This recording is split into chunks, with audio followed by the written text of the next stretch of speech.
ಪರಶುರಾಮ ಸೃಷ್ಟಿಯ ಈ ತುಳುನಾಡಿನಲ್ಲಿ ದೈವಾರಾಧನೆಗೆ ಮೊದಲ ಆದ್ಯತೆ. ಕಷ್ಟ ಕಾರ್ಪಣ್ಯಗಳು ಬಂದಾಗ ಜನರು ಮೊದಲು ದೈವ ದೇವರುಗಳ ಮೊರೆ ಹೋಗ್ತಾರೆ.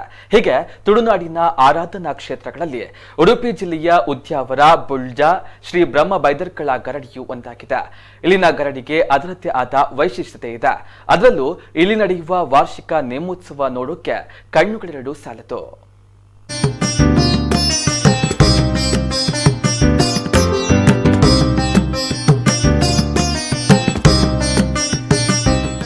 ತುಳುನಾಡಿನ ಆರಾಧನಾ ಕ್ಷೇತ್ರಗಳಲ್ಲಿ ಉದ್ಯಾವರ, ಬೊಳ್ಜೆ ಶ್ರೀ ಬ್ರಹ್ಮ ಬೈದರ್ಕಳ ಗರಡಿ ಕ್ಷೇತ್ರ ಪ್ರಮುಖ ದೈವ ಕ್ಷೇತ್ರಗಳಲ್ಲೊಂದು. ಗರಡಿಗಳೆಂಬ ಆರಾಧನಾ ಸ್ಥಾನಗಳು ಇಲ್ಲಿನ ಆರಾಧನಾಲಯಗಳಿಗಿಂತ ಕೊಂಚ ಭಿನ್ನವಾಗಿರುತ್ತವೆ. ತುಳುನಾಡಿನಲ್ಲಿ ಪ್ರಾಚೀನ ಕಾಲದಲ್ಲಿಯೇ ಯುದ್ಧ ವಿದ್ಯಾ ಕೇಂದ್ರಗಳಾದ ಗರಡಿಗಳಲ್ಲಿ ವಾರ್ಷಿಕ ನೇಮೋತ್ಸವ ಬಹಳ ಅದ್ಧೂರಿಯಾಗಿ ನಡೆಯುತ್ತೆ. ಅದರಲ್ಲೂ ಉದ್ಯಾವರದಲ್ಲಿ ನಡೆಯುವ ಬ್ರಹ್ಮ ಬೈದರ್ಕಳ ನೇಮೋತ್ಸವ ಬಹಳ ವಿಜೃಂಭಣೆಯಿಂದ ಇರುತ್ತೆ.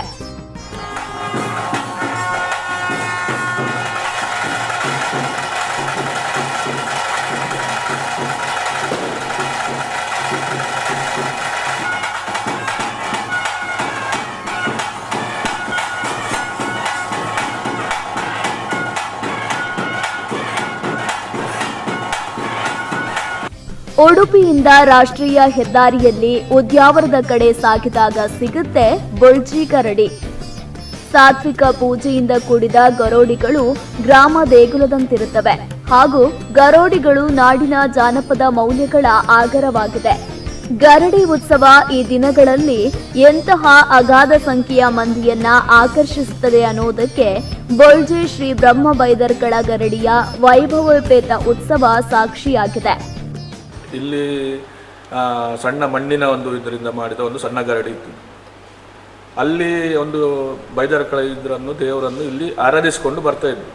ಆದರೆ ಇದೊಂದು ಸಣ್ಣದೊಂದು ಮಟ್ಟಿಗೆ ಹೇಳುವುದು ಅದರ ಇತಿಹಾಸ ಅಂದರೆ, ಈ ಗರಡಿಯ ಹಿಂದುಗಡೆ ಒಂದು ಚೆಂಡೆ ಮುಳ್ಳಿನ ಪೊದೆ ಅಂತ ಇತ್ತಂತೆ. ಅದು ಹಿರಿಯರು ಹೇಳಿದ ಮಾತು, ನಮಗೆ ಆ ಬಗ್ಗೆ ಕರೆಕ್ಟ್ ನಾವು ಅದನ್ನು ಅಧ್ಯಯನ ಮಾಡಲಿಕ್ಕೆ ಹೋಗೋದಿಲ್ಲ. ಹೀಗೆ ಹಿರಿಯರು ಪೂಜೆ ಮಾಡಿಕೊಂಡು ಬರ್ತಾ ಇರುವಾಗ ಆ ಚೆಂಡೆ ಮುಳ್ಳಿನ ಪೊದೆಯಲ್ಲಿ ಏನೋ ಒಂದು ಶಕ್ತಿ ಇದೆ ಅಂತ ಅವರಿಗೆ ಅರಿವಾಗಿ ಅದನ್ನು ಜ್ಯೋತಿಷಿಗಳ ಪ್ರಕಾರವ ಅಲ್ಲ, ಅವರ ಮನಸ್ಸಿಗೆ ಬಂದಂತೆ ಅವರು ಒಂದು ಆಲೋಚನೆ ಮಾಡಿದಾಗ ಇಲ್ಲಿ ಬೈದರ್ಕಳ ಸಾನ್ನಿಧ್ಯ ಇದೆ ಅಂತ ಅವರಿಗೆ ಗೊತ್ತಾಯ್ತು ಹಿಂದಿನವರಿಗೆ. ಆ ಬಗ್ಗೆ ಮತ್ತೆ ಪುನಃ ಅವರು ಒಂದು ವಿಚಾರ ತಿಳಿಯುವಾಗ ಬೈದರ್ಕಳವರು ಅಲೆಯೂರು ನೈಲಪಾದೆಯಿಂದ ಇಲ್ಲಿಗೆ ಬಂದಿದ್ರು ಎನ್ನುವ ಒಂದು ಇತಿಹಾಸ ಇದೆ. ಹೌದು, ಬೊಳ್ಜೆ ಶ್ರೀ ಬ್ರಹ್ಮ ಬೈದರ್ಕಳ ಗರಡಿ ವಾರ್ಷಿಕ ನೇಮೋತ್ಸವವು ಬಹಳ ವಿಜೃಂಭಣೆಯಿಂದ ನಡೆಯಿತು. ಬೊಳ್ಜೆ ಗರಡಿ ಪುರಾತನ ಗರಡಿಗಳಲ್ಲೊಂದು. ತುಳುನಾಡಿನಲ್ಲಿ ಅತ್ಯಂತ ಪ್ರಸಿದ್ಧಿಯನ್ನ ಪಡೆದಿದೆ. ಪ್ರತಿ ವರ್ಷ ಅನ್ನ ನೈವೇದ್ಯದೊಂದಿಗೆ ನೇಮೋತ್ಸವ ಜರುಗುತ್ತೆ. ಅರ್ಚಕರ ಮುಖಾಂತರ ಬೈದರ್ಕಳರಲ್ಲಿ ಪ್ರಾರ್ಥಿಸಿಕೊಂಡರೆ ಅದು ಅವರು ಕೊಟ್ಟಂತಹ ದಿನದೊಳಗೆ ಅದೆಲ್ಲವೂ ಈಡೇರಿದೆ ಎನ್ನುವುದಕ್ಕೆ ಯಾವುದೇ ಸಂಶಯ ಇಲ್ಲ. ನಮ್ಮಲ್ಲಿ ಹೆಚ್ಚಿನ ವಾರ್ಷಿಕೋತ್ಸವದ ಸಂದರ್ಭದಲ್ಲಿ ಕಂಚಿಲ್ ಸೇವೆ ಎಂಬುದು ವಿಶೇಷವಾದಂಥ ಸೇವೆ ಆಗಿರುತ್ತದೆ. ಸಣ್ಣ ಮಕ್ಕಳಿಗೆ ಹುಟ್ಟಿದಂಥ ಸಂದರ್ಭದಲ್ಲಿ ತೊಟ್ಟಿಲಿಗೆ ಆಗುವಂಥ ಸಂದರ್ಭ, ಹಿರಿಯರು ಹೇಳ್ತಿದ್ದಂಥ ಹರಕೆ ಕಂಚಿಲ್ ಸೇವೆ ಕೊಡುತ್ತೇನೆ ಅಥವಾ ಪುಂಡಿಪಣವು ಕೊಡುತ್ತೇನೆ ಅಂತ. ಆ ರೀತಿಯ ಸೇವೆ ಇಲ್ಲಿ ಪ್ರತಿ ವರ್ಷ ದಿನದಿಂದ ದಿನಕ್ಕೆ ಹೆಚ್ಚುತ್ತಾ ಇದೆ, ಕಡಿಮೆ ಆಗುತ್ತಾ ಇಲ್ಲ. ಗರೋಡಿಯನ್ನ ವಿದ್ಯುತ್ ಅಲಂಕಾರ ಮತ್ತು ಹೂವಿನ ಅಲಂಕಾರದಿಂದ ಸಿಂಗರಿಸಲಾಗುತ್ತೆ. ಬೊಳ್ಜೆ ಶ್ರೀ ಬ್ರಹ್ಮ ಬೈದರ್ಕಳ ಗರಡಿಯ ನೇಮೋತ್ಸವಕ್ಕೆ ಭಕ್ತರ ದಂಡೇ ಆಗಮಿಸುತ್ತದೆ. ಕಂಚಿಲ್ ಹರಕೆ ಮತ್ತು ಪಾನಕ ಪೂಜೆಯ ಹರಕೆಯನ್ನ ಹೆಚ್ಚಿನ ಸಂಖ್ಯೆಯಲ್ಲಿ ಜನರು ಸಮರ್ಪಿಸುತ್ತಾರೆ. ಉದ್ಯಾವರ ಬೊಳ್ಜೆ ಗ್ರಾಮಸ್ಥರು ಕೂಡುಕಟ್ಟಿನ ಅವರ ಆಡಳಿತಾತ್ಮಕ ವ್ಯವಸ್ಥೆಯ ಮುಂದಾಳುತನವನ್ನ ವಹಿಸಿ ತಿಂಗಳ ಸಂಕ್ರಾಂತಿ ಪೂಜೆ, ಹೂವಿನ ಪೂಜೆ ನೆರವೇರಿಸಿಕೊಂಡು ಬರ್ತಾ ಇದ್ದು, ಭಕ್ತರ ಇಷ್ಟಾರ್ಥಗಳನ್ನ ಪರಿಹರಿಸುವ ಶಕ್ತಿಗಳಾಗಿ ಕೋಟಿ ಚೆನ್ನಯ್ಯರು ನೆಲೆಗೊಂಡಿದ್ದಾರೆ. ಇನ್ನು ಈ ಉತ್ಸವ ಸಂದರ್ಭದಲ್ಲಿ ಜಿಲ್ಲಾ ರಾಜ್ಯೋತ್ಸವ ಪುರಸ್ಕೃತ ಸೂಡಾ ಕೋಟಿ ಪೂಜಾರಿಯವರನ್ನ ಗಣ್ಯರ ಉಪಸ್ಥಿತಿಯಲ್ಲಿ ಸನ್ಮಾನಿಸಲಾಯಿತು.